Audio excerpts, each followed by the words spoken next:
ప్రభుత్వంలో ఉన్నానని ప్రభుత్వ యంత్రాంగాన్ని అందరినీ గుప్పిట్లో పెట్టుకొని మేము చెప్పిందే అక్కడ ఓడిపోయినా పర్వాలేదు, ఇంకోటైనా పర్వాలేదు, ప్రతి అధికారి ఓడని చెబుతూ నేను ఇంతటితో నా యొక్క ఉపన్యాసాన్ని విరమించుకుంటున్నాను.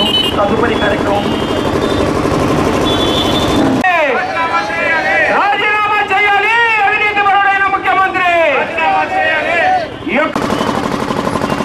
మన ప్రకాశం జిల్లా నాయకులు, శాసనసభ్యులు కానీ మహిళలు మాత్రం చాలా మోసం చేశాడు.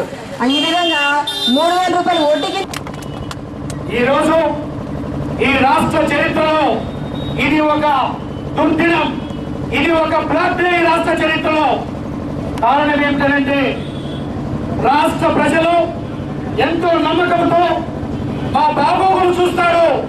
అటు రైతు సోదరులే కానివ్వండి, ఇటు మహిళా తల్లులే కానివ్వండి, అటు విద్యార్థులే కానివ్వండి, ఈ సమాజంలో ఉన్నటువంటి బీసీ, ఎస్సీ, ఎస్టీ, మైనార్టీ సోదరుల యొక్క సంక్షేమాన్ని ఇతను ముందుకు తీసుకుపోతాడని ఎంతో ఆశతో అతనిని ముఖ్యమంత్రి చేస్తే ఏమి చేస్తున్నాడయ్యా ఆయన అంటే మనకి ఈరోజు అడ్డంగా దొరికిపోయాడు కాబట్టి దొంగ అయ్యాడు ఈ రాష్ట్ర ముఖ్యమంత్రి చంద్రబాబు నాయుడు గారు.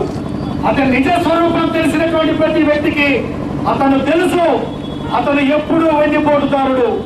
అతను చేసేటువంటి అన్ని కుతంత్రాలే, అతను చేసేటువంటి మోసపూరితమైనటువంటి విషయాలు అనేటువంటివి అతని దగ్గర ఉన్నటువంటి తెలుగుదేశం పార్టీ నాయకులకే తెలుసు.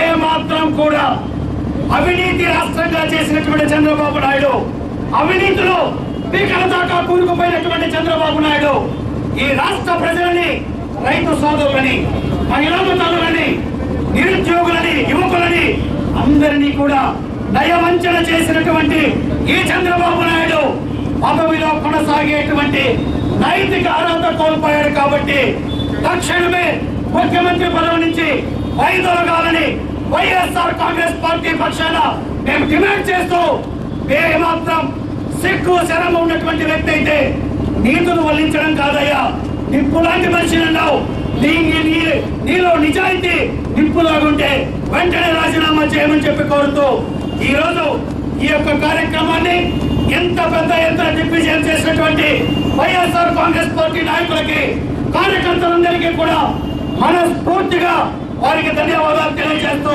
విరమించుకుంటా ఉన్నాను సోదరులారా.